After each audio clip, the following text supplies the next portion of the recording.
Assalamualaikum warahmatullahi wabarakatuh. Di sini saya akan menjelaskan tentang mempercayai ketuhanan dan keimanan yang merupakan salah satu dari 14 kebutuhan dasar menurut Virginia Henderson. Kami dari kelompok 4, mata kuliah Falsafah Teori Keperawatan di kelas B S1 Keperawatan UPN Veteran Jakarta. Ini merupakan anggotanya. Yang pertama ada Reza Mutiara, dan saya Mutia Maulida, kemudian Adinda Salwa Sabina, dan yang terakhir Adinda Rizky Meisha. Jadi di sini saya, Mutia Maulida, akan menjelaskan tentang pendahuluan dari kebutuhan dasar menurut Virginia Henderson, yaitu mempercayai ketuhanan dan keimanan.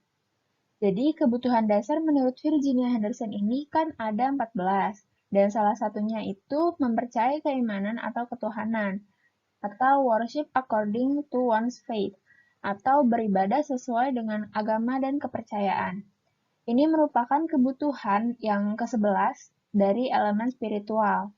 Teori ini menunjukkan bahwa kebutuhan transcendental diri merupakan puncak kesadaran eksistensi manusia, di mana secara fitrah manusia menyadari akan adanya Tuhan dan manusia butuh pertolongannya.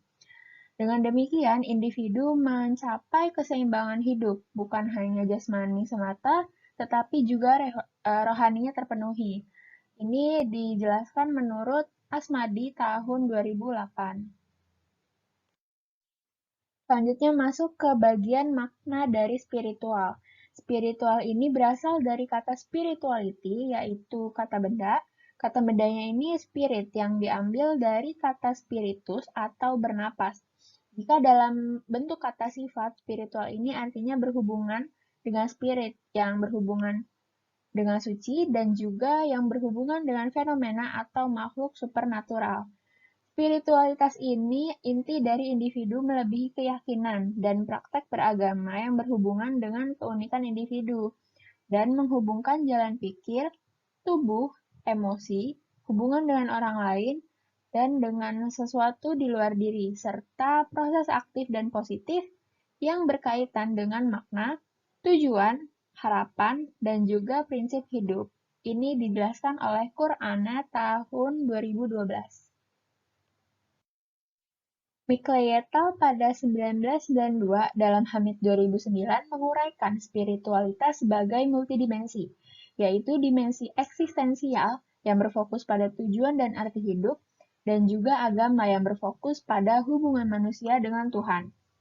Selanjutnya ada Stoll pada 1989 dalam Hamid 2009 menguraikan bahwa spiritualitas sebagai konsep dua dimensi, vertikal dan horizontal. Vertikal yaitu hubungan Tuhan yang maha tinggi yang menuntun kehidupan seseorang, dan horizontal yaitu hubungan seseorang dengan diri sendiri, orang lain, atau lingkungannya. Saya Dinda Rizky Meisya akan melanjutkan materi terkait makna spiritual. Menjadi spiritual berarti memiliki sifat lebih pada hal yang bersifat kerohanian atau kejiwaan dibandingkan hal yang bersifat fisik atau material. Kebutuhan spiritual yaitu bentuk kebutuhan spiritual responden selama berada di ruang keperawatan untuk mempertahankan atau mengembalikan keyakinan dan memenuhi kewajiban agama serta menjalin hubungan penuh rasa percaya dengan Tuhan. Kebutuhan spiritual ditunjukkan pada pasien yang kehilangan peran, identitas diri, dan ketakutan pada kematian. Beberapa pasien mencari arti hidup dalam hubungannya dengan transendental. Aspek spiritualitas.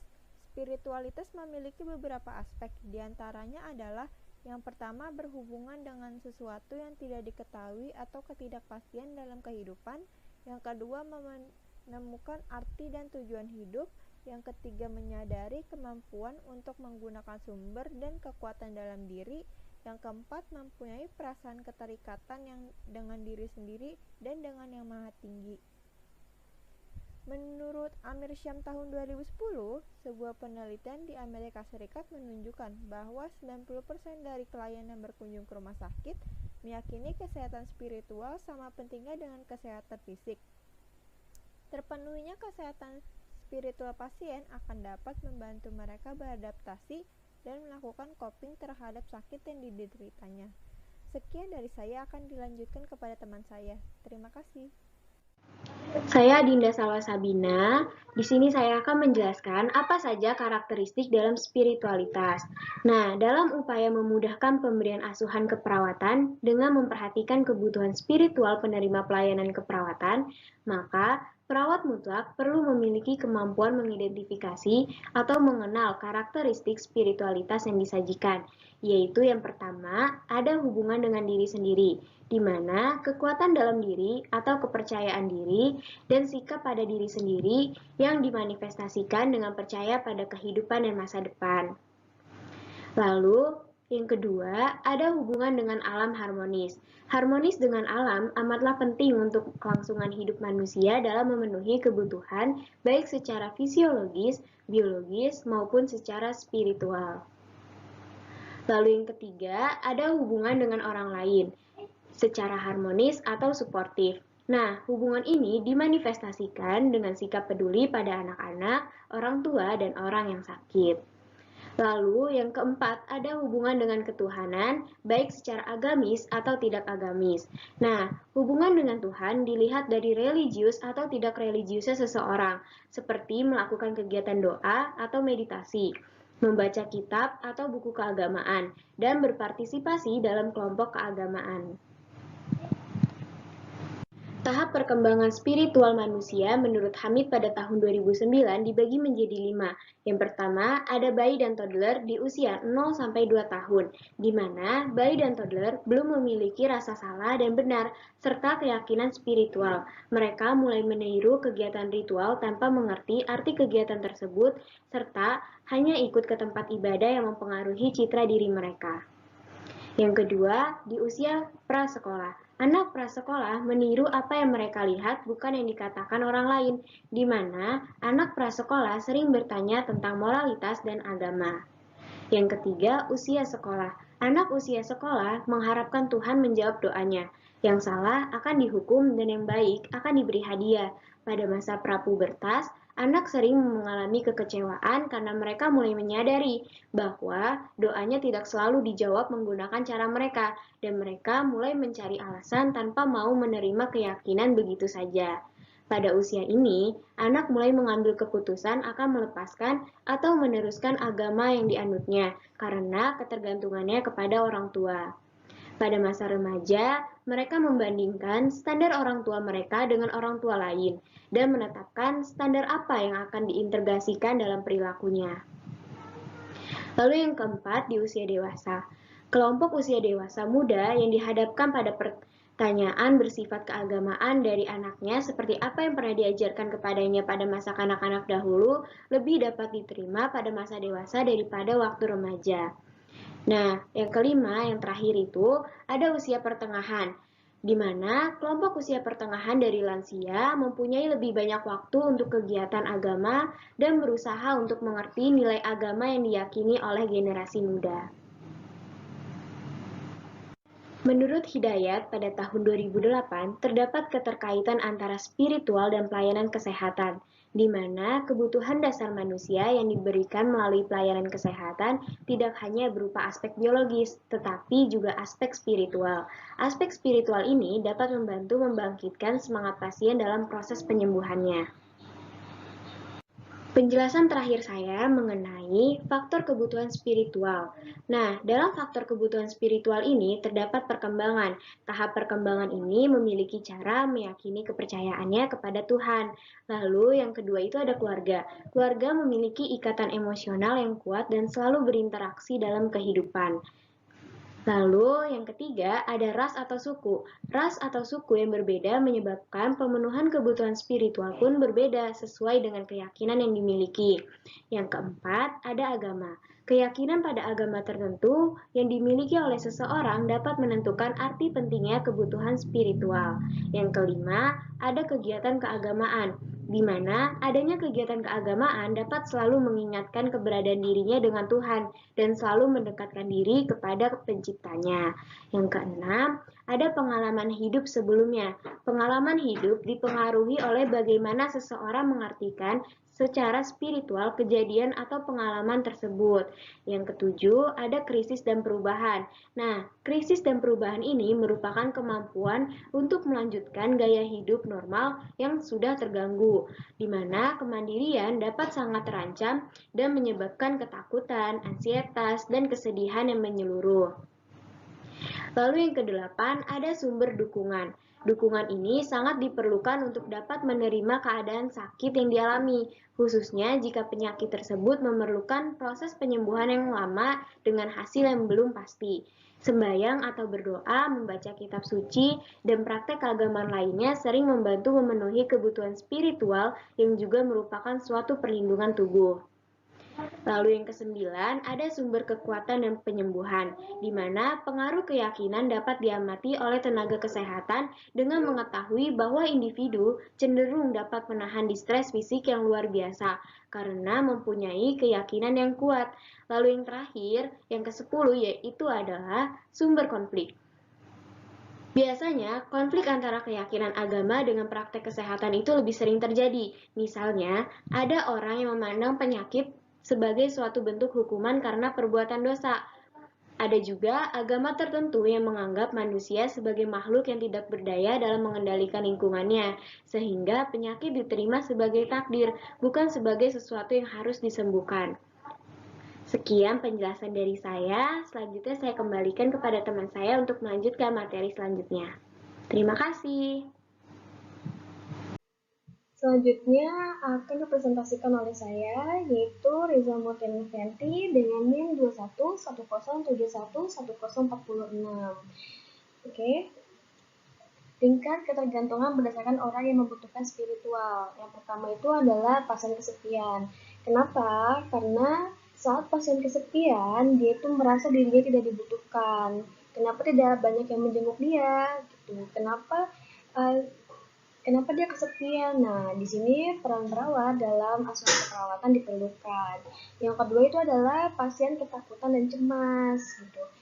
Ya, pasien mengalami ketakutan cemas akan kesembuhan dirinya, itu harus diberikan spiritual yang kuat gitu agar pasien itu bisa memotivasi dirinya sendiri untuk menjadi lebih sehat. Dan di sini asuhan keperawatan juga dibutuhkan. Yang ketiga itu adalah pasien menghadapi pembedahan. Pasti setiap manusia yang ingin dibedah pasti mengalami ketakutan gitu, takut apa dirinya akan selamat atau dirinya akan kehilangan nyawanya gitu. Nah, jadi di sini harus membutuhkan spiritual agar bukan negatif thinking yang dia terima, tetapi positif thinking yang dia terima. Yang keempat itu adalah pasien yang harus mengubah gaya hidup. Nah, di sini juga harus dibutuhkan spiritual untuk menjadi lebih baik. Selanjutnya itu ada Departemen Kesehatan 1997 dalam Qur'ana tahun 2012. Melalui Dirjen Yanmed telah menetapkan standar asuhan keperawatan di rumah sakit. Salah satunya adalah memenuhi kebutuhan pasien dengan kriteria standar sebagai berikut. Yang pertama, menyediakan sarana ibadah. Jadi, sarana ibadah di rumah sakit itu harus dibutuhkan gitu, karena nggak mungkin kan orang yang dirawat di rumah sakit tidak melaksanakan ibadahnya gitu, karena dia sembuh saja itu sudah pertolongan dari Yang Maha Kuasa gitu. Yang kedua itu adalah membantu pasien beribadah. Nah, pasien walaupun sakit dia juga harus beribadah walaupun ada di tempat tidur. Yang ketiga itu adalah mendampingi pasien saat bimbingan spiritual gitu, agar spiritualnya itu sekalian untuk menyembuhkan pasien tersebut gitu. Misalkan didampingi oleh perawat. Misalkan pasiennya itu belum bisa bangun gitu, belum bisa berdiri, belum bisa duduk gitu. Nah, itu nanti didampingi oleh perawat. Selanjutnya itu adalah pemenuhan kebutuhan spiritual memerlukan hubungan interpersonal. Oleh karena itu, perawat sebagai satu-satunya petugas kesehatan yang berinteraksi dengan pasien selama 24 jam, maka perawat adalah orang yang tepat untuk memenuhi kebutuhan spiritual pasien. Itu. Karena perawat itu yang selalu menemani pasien tersebut, memenuhi kebutuhan-kebutuhan yang diperlukan oleh pasien. Nah, selanjutnya itu adalah perencanaan dalam menyusun tujuannya dalam peran spiritual bagi klien menurut Tyler dan Lemoine Hamid di tahun 2009. Yang pertama, mempunyai pegangan tentang keyakinan spiritual yang memenuhi kebutuhannya untuk mendapat arti dan tujuan hidup, mencintai berhubungan, dan pengampunan.